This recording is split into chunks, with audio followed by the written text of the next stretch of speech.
ഗതാഗതക്കുരുക്കിൽ നിന്ന് പുതിയ തെരുവിനെ മോചിപ്പിച്ചതിന് കെ.വി. സുമേഷിന് തെരഞ്ഞെടുപ്പിൽ കെട്ടിവെക്കാനുള്ള തുക നൽകി ഓട്ടോ ബസ് തൊഴിലാളികൾ.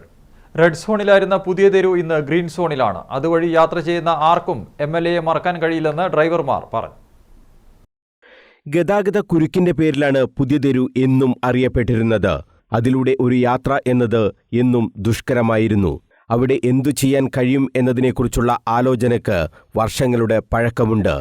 ഒന്നും ചെയ്യാൻ കഴിയില്ല എന്നിടത്തു നിന്നാണ് ഗതാഗത പരിഷ്കരണത്തിലൂടെ ആ പ്രശ്നത്തിന് പരിഹാരം കണ്ടത്. കെ.വി. സുമേഷ് എം.എൽ.എ മുൻകൈയെടുത്താണ് ട്രാഫിക് പരിഷ്കരണം പുതിയ തെരുവിൽ ഏർപ്പെടുത്തിയത്. അതോടെ റെഡ് സിഗ്നലിലായിരുന്ന പുതിയ തെരു ഗ്രീൻ സിഗ്നലിലേക്ക് മാറി. അതിന്റെ ഗുണം ഏറെ അനുഭവിക്കുന്നത് ഓട്ടോറിക്ഷ തൊഴിലാളികളും ബസ് മോട്ടോർ തൊഴിലാളികളുമൊക്കെയാണ്. പുതിയ തെരുവിലെ ഗതാഗതക്കുരുക്കഴിച്ചതിന്റെ നന്ദി സൂചകമായി കെ.വി. സുമേഷിന് കെട്ടിവെക്കാനുള്ള പണവുമായാണ് ഓട്ടോ ബസ് മോട്ടോർ തൊഴിലാളികൾ എത്തിയത്. തുക കെ.വി. സുമേഷിന് മോട്ടോർ തൊഴിലാളികൾ കൈമാറി. 30 രൂപയുടെ ഓട്ടം പോലും പോകാൻ കഴിയാത്ത സ്ഥിതിയാണ് നേരത്തെ പുതിയ തെരുവിൽ ഉണ്ടായിരുന്നതെന്ന് ഓട്ടോ തൊഴിലാളികൾ പറഞ്ഞു. കഴിഞ്ഞ എത്രയോ വർഷങ്ങളായിട്ട് പുതിയ തെരുവിലൊരു ഗതാഗതക്കുരുക്ക് എന്ന് പറഞ്ഞു കഴിഞ്ഞാൽ വളരെ ബുദ്ധിമുട്ടാണ്. ഒരു 30 രൂപയുടെ ഓട്ടം പോകണമെങ്കിൽ, അത് വളവണ്ണം ഭാഗത്തൊക്കെ പോകണമെങ്കിൽ തിരിച്ച് വരുമ്പോൾ ഒരുപക്ഷെ അരമണിക്കൂറൊക്കെ എടുക്കുന്നുണ്ട്. ചുറ്റി വന്നാൽ തന്നെ വലിയൊരു ബുദ്ധിമുട്ടാണ്.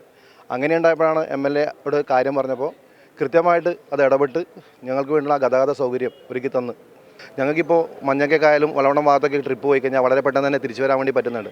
തികച്ചും എം.എൽ.എയുടെ ആ ഒരു ഇടപെടലിൻ്റെ ഭാഗമായിട്ടാണ്. ശരിക്കും അതിൻ്റെ മാറ്റങ്ങൾ വന്നിട്ടുണ്ട്. അങ്ങനെ നമ്മൾ സാധാരണ പൊതുവെ മഞ്ഞക്കൊക്കെ ട്രിപ്പ് വിളിച്ചാൽ പോകില്ല എന്ന് പറയില്ല, കാരണം നമുക്ക് പോയി വന്നാൽ ഒക്കൂല.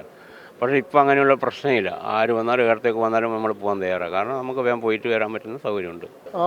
5 വർഷത്തിന് മുമ്പുള്ളതിനെ അപേക്ഷിച്ച് വളരെ നല്ല മാറ്റങ്ങൾ ഉണ്ടായിട്ടുണ്ട്. അതുകൊണ്ട് നമ്മളെ ഡ്രൈവർമാർക്ക് വളരെ നല്ല ഇതാണ്. ഇപ്പം ജോലി ഭാരം കുറയ്ക്കാനുള്ള ഒരു സംവിധാനം ആയിട്ടുണ്ട്. സാധാരണ കഴിഞ്ഞ പെരുന്നാൾ നോക്കിയാൽ മതി, സംഭവം മൊത്തം ബ്ലോക്കായിരുന്നു. ഇന്നലെ വളരെ സുഖമായിട്ടാണ് നമ്മുടെ അത് പോയത്. അതുകൊണ്ട് തന്നെ നമ്മുടെ ഈ എം.എൽ.എ അഴീക്കോടിൽ തീർച്ചയായും വിജയിച്ചു വരേണ്ടത് അത്യാവശ്യമാണ്.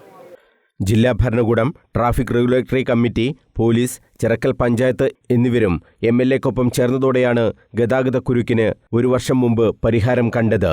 1 രൂപ പോലും ചെലവില്ലാതെ സർക്കാർ ഫണ്ടുകളൊന്നും വിനിയോഗിക്കാതെയാണ് ഈ ട്രാഫിക് പരിഷ്കരണം ഏർപ്പെടുത്തിയത്. പുതിയ തെരുവിലൂടെ യാത്ര ചെയ്യുന്ന ഓരോ ആൾക്കും മാറ്റം പ്രകടമായി അനുഭവപ്പെടുമെന്ന് CPM കേന്ദ്ര കമ്മിറ്റി അംഗം E.P. ജയരാജനും പറഞ്ഞു. അല്ലെങ്കിൽ എത്രയോ സമയം അവിടെ ബ്ലോക്കായി പോകും. വളവട്ടണം പാലത്തിൽ കയറി അവിടെ അപ്പുറം പോകുക എന്ന് പറയുന്നത് 1 മണിക്കൂർ, 1.5 മണിക്കൂർ, 2 മണിക്കൂറൊക്കെ ബ്ലോക്കായിട്ടുള്ള അനുഭവമുണ്ട്. അവിടെ ബ്ലോക്കായി കഴിഞ്ഞാൽ പിന്നെ പുതിയ തെരുവ് നമ്മുടെ പള്ളിക്കുന്ന് വരെ അതേ ആയിരിക്കും. പാപ്പിനിശ്ശേരി അങ്ങോട്ടും അതുപോലെ ആയിരുന്നു.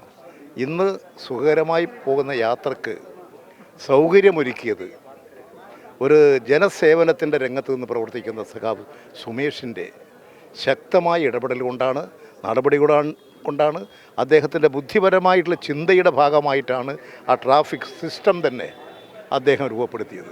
വളപട്ടണം പാലത്തിന് മുകളിൽ മണിക്കൂറുകൾ നീണ്ട ഗതാഗതക്കുരുക്കും ഇന്നില്ല. ഇതെല്ലാം കെ.വി. സുമേഷിന്റെ ഭാവനാപൂർണമായ ഇടപെടലിനെ തുടർന്നാണ് സാധിച്ചതെന്നും E.P. ജയരാജൻ പറഞ്ഞു. CPM ജില്ലാ കമ്മിറ്റി ഓഫീസിൽ നടന്ന ചടങ്ങിൽ T.V. Rajesh, M. Prakashan, N. Mohanan, വിവിധ തൊഴിലാളി സംഘടനാ നേതാക്കൾ എന്നിവരും പങ്കെടുത്തു. News bureau, Kannur.